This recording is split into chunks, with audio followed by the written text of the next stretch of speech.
एक बार की बात है, महात्मा बुद्ध के शिष्य आनंद कहीं जा रहे थे। रास्ते में उन्होंने देखा कि एक अधेड़ व्यक्ति चट्टान पर बैठा रो रहा है। आनंद उसके पास जाकर दुखी होने का कारण पूछे।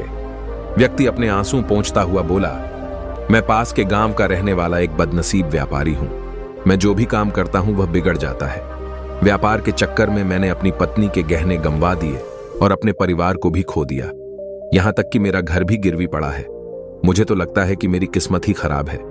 उसकी बात सुनकर आनंद बोले, तुमसे किसने कहा कि तुम्हारी किस्मत खराब है? जरा मैं भी तो जानूं कि तुम्हारी किस्मत में क्या खराबी है। व्यक्ति बोला, पहले मैं खेती करता था, पर हर साल उसमें घाटा होता था। कभी सूखा पड़ जाता तो कभी ज्यादा बारिश के कारण फसल बर्बाद हो जाती। इससे परेशान होकर मैंने व्यापार करने का निश्चय किया। मैंने पत्नी के गहने बेचकर अपना व्यापार शुरू किया, लेकिन मेरा व्यापार नहीं चला।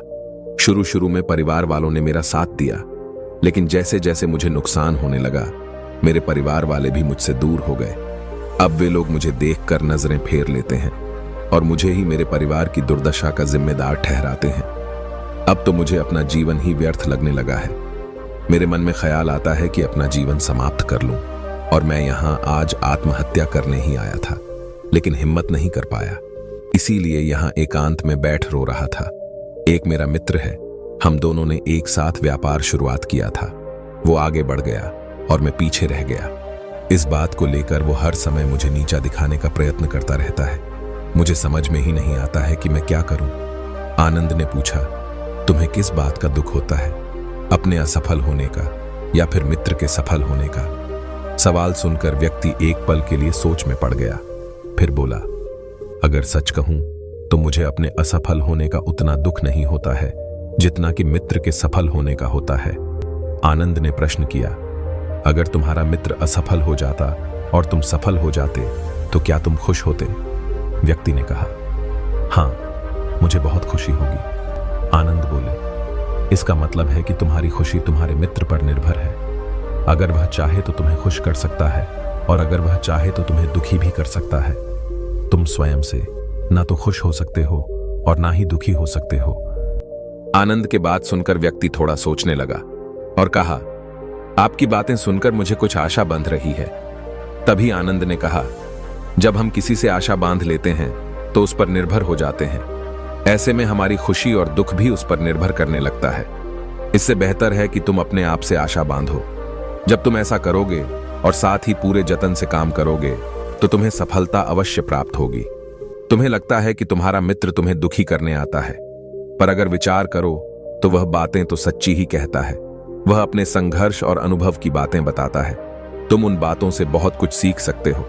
तुम्हें इसके लिए उसका धन्यवाद करना चाहिए कि तुम्हें घर बैठे कुछ अनुभव मिल रहे हैं। तुम उन अनुभवों का लाभ उठाओ, नई शुरुआत करो, कर्म करते जाओ, हार मत मानो। एक दिन तुम्हें सफलता अवश्य मिलेगी। आज तुम जिसे अपना बुरा वक्त या बुरी किस्मत कह रहे हो, एक दिन यह बदल जाएगी। इसी के साथ तुम्हारे विचार भी बदल जाएंगे। और देखना, जब तुम्हारा अच्छा वक्त शुरू होगा तब तुम्हारा मित्र भी तुम्हें अपनी सफलताओं की कहानियां नहीं सुनाएगा।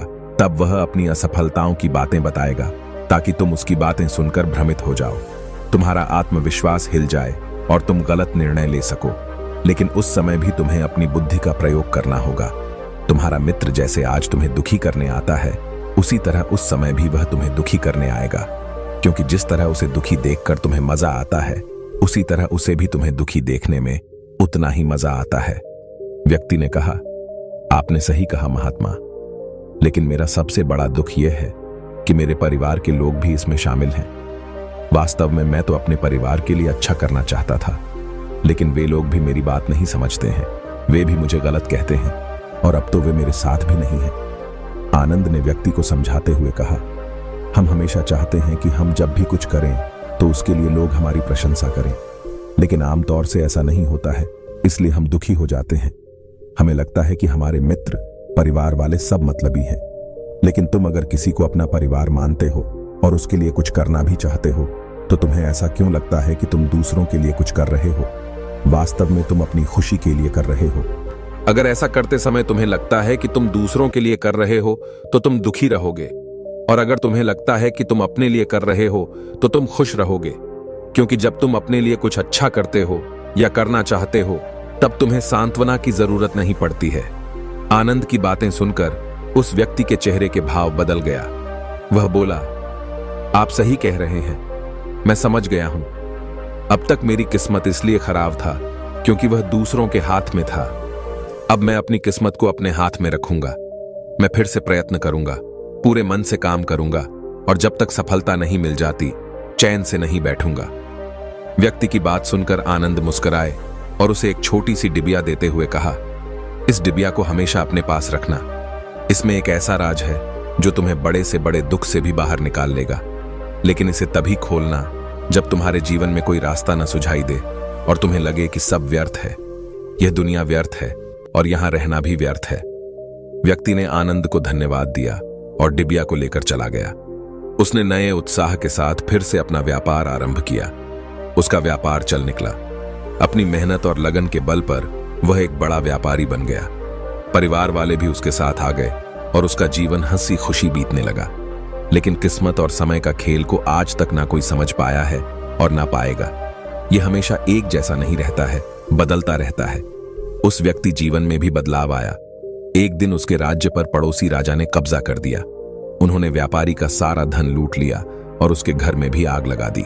जान बचाने के लिए उसे अपने परिवार के साथ वहां से भागना पड़ा। व्यक्ति अपने परिवार के साथ कई दिनों तक इधर उधर भटकता रहा।